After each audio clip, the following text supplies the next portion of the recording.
Assalamualaikum warahmatullahi wabarakatuh. Perkenalkan, kami dari kelompok 1 akan mempresentasikan resiko pasar.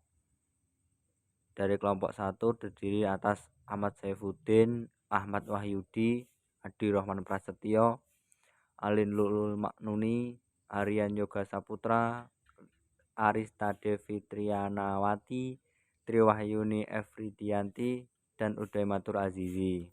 Berikut adalah presentasinya. Resiko pasar terdiri dari 1. Definisi resiko pasar, 2. Sumber resiko pasar, 3. Jenis-jenis resiko pasar, 4. Proses identifikasi resiko pasar, 5. Penerapan manajemen resiko pasar, 6. Kebijakan manajemen resiko pasar, dan terakhir 7. Contoh kasus manajemen resiko pasar. Risiko pasar adalah risiko fluktuasi atau naik turunnya nilai aktiva bersih atau NAB yang disebabkan oleh perubahan sentimen pasar keuangan seperti saham dan obligasi. Risiko pasar adalah risiko pada laporan posisi keuangan dan rekening administratif akibat perubahan harga pasar, antara lain risiko berupa perubahan secara keseluruhan dari kondisi pasar, termasuk risiko perubahan harga opsi. Baik teman-teman, di sini saya Arista Devi Trianawati akan menjelaskan tentang sumber risiko pasar. Sumber risiko pasar itu ada 5. Yang pertama ada resesi ekonomi, yang kedua ada gejolak politik, yang ketiga perubahan suku bunga, yang keempat bencana alam, dan yang terakhir serangan teroris. Untuk yang pertama, resesi ekonomi atau biasa disebut resesi, pengertiannya yaitu periode saat terjadi penurunan roda perekonomian yang ditandai dengan melemahnya produk domestik bruto atau PDB selama 2 kuartal berturut-turut. Jadi produk domestik bruto itu adalah nilai pasar semua barang dan jasa yang diproduksi suatu negara dalam jangka waktu tertentu. Yang kedua ada gejolak politik. Gejolak politik suatu keadaan atau gerakan yang dilakukan oleh kelompok yang ingin mencapai suatu tujuan.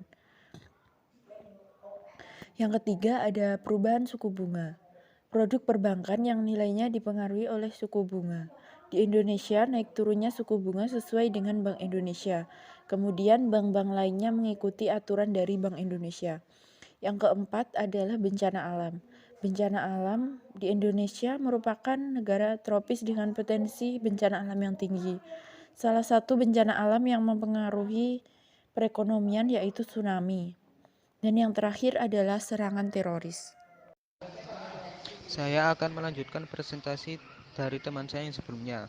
Risiko pasar memiliki beberapa bentuk, yaitu yang pertama risiko suku bunga, yaitu risiko kerugian yang diakibatkan oleh kondisi perubahan suku bunga.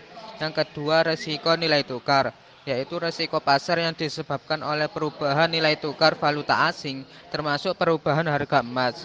Yang ketiga risiko komoditas, yaitu jenis risiko pasar yang disebabkan oleh perubahan nilai komoditas. Yang keempat risiko ekuitas, yaitu jenis risiko pasar yang disebabkan oleh perubahan nilai ekuitas yang mencakup seluruh posisi ekuitas pada kategori AFS atau available for sale. Selanjutnya, proses identifikasi risiko pasar. Proses manajemen risiko dimulai dari identifikasi risiko untuk mengetahui jenis risiko yang berpotensi terjadi pada aktivitas bank. Dilanjutkan dengan pengukuran risiko untuk mengetahui besar risiko yang dihadapi. Kemudian bank melakukan penilaian kualitas kontrol terhadap risiko yang ada.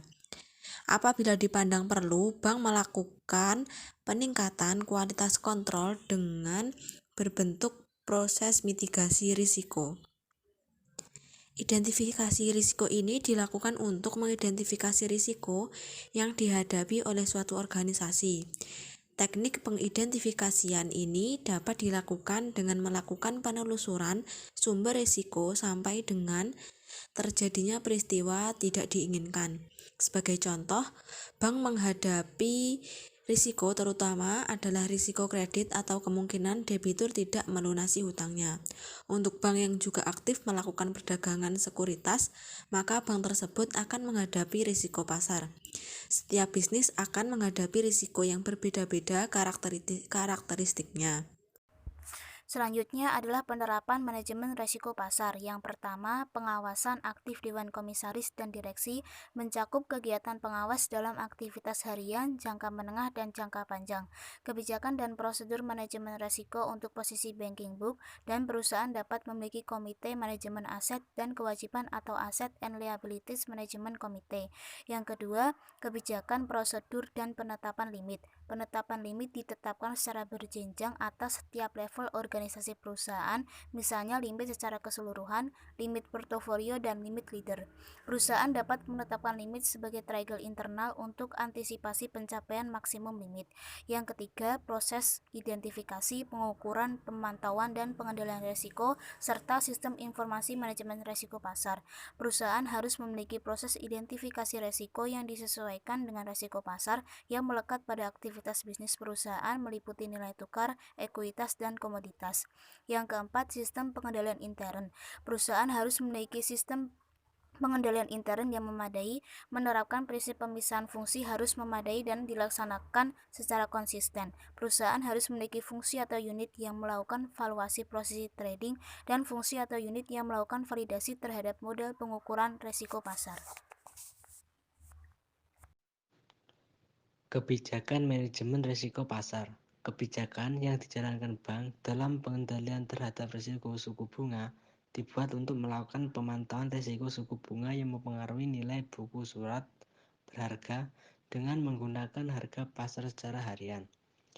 Melakukan simulasi perhitungan net interest income terhadap semua kemungkinan perubahan tingkat suku bunga, melakukan pemantauan terhadap risk pricing gap, profit assess, dan liability secara keseluruhan dalam mengantisipasi pergerakan tren suku bunga pasar yang dapat menyebabkan kerugian. Contoh kasus manajemen risiko pasar. Pertama, Bank Indonesia atau BI membekukan kegiatan usaha atau BKU pada PT Bank Global Tbk. Kedua, kasus Citibank dengan dampak terbongkarnya kejahatan MD. Selain pada kasus tersebut, ada juga kasus-kasus lain seperti Bank Mega dan kasus pembobolan serupa lainnya. Hal ini menunjukkan kepada kita bahwa pengelolaan risiko perbankan belum dilakukan secara benar. Demikian itu tadi adalah presentasi kelompok 1 mata kuliah manajemen risiko. Segala kekurangan kami mohon maaf. Sampai jumpa di presentasi selanjutnya. Terima kasih atas perhatiannya. Wassalamualaikum warahmatullahi wabarakatuh.